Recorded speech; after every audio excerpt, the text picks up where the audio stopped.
Hi, I'm Leigh Vickery, Brookshire's Food and Family Contributor. It's November, we're planning for Thanksgiving today, and we happen to be making one of my very favorite southern side dishes, creamy butter beans with bacon. When I was little, my nickname was actually Butterbean because I ate them so much. So I was excited to make this recipe today, and we're adding a little bit of flavor to it with jalapenos and garlic. It's going to be delicious. So join us today in the kitchen for creamy butter beans with bacon, and consider making this a part of your Thanksgiving meal.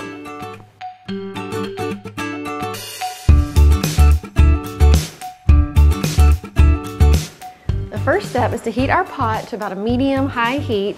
I'm going to add our bacon. I've cut it up into little bitty squares and let it cook down. I'm going to let it get brown, but still leave it moist. You don't want it to be like crispy in here.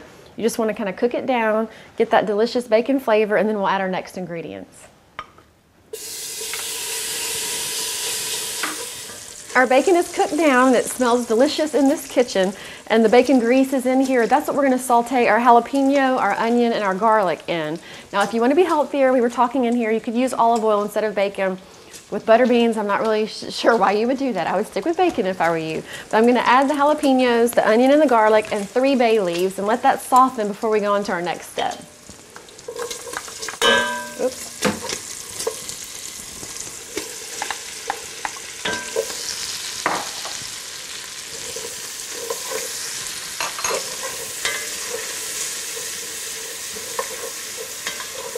Our onions and garlic and jalapenos have cooked down, they've softened.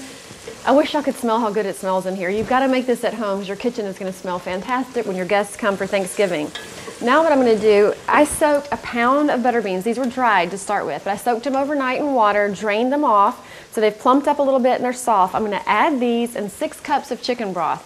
And we're going to let that simmer really for a couple of hours for these to kind of get soft. The name of the recipe is creamy butter beans. There's no cream, but when the beans cook down, they get creamy like that. You also want to keep a little extra chicken broth handy because it calls for 6 cups, but you may need a little bit more.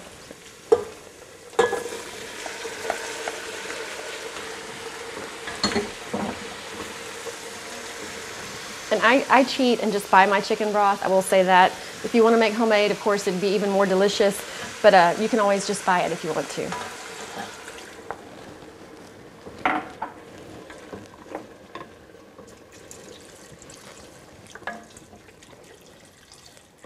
All right, our butter beans have cooked down for a couple of hours, and the longer you cook them, the creamier and kind of mushier they'll get. So you can feel free to cook them a little bit longer if you want to. Right before I serve, I'm going to add my seasoning, my pepper, and I like black pepper, so I put about a tablespoon in there.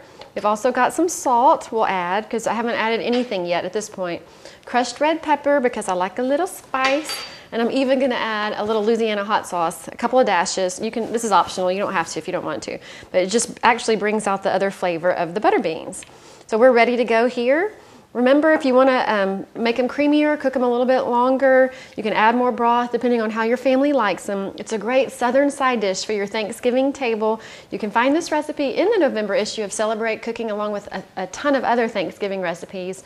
The magazine will be available at Brookshire's for free starting the 1st of November. Also, you can find the recipe on brookshires.com.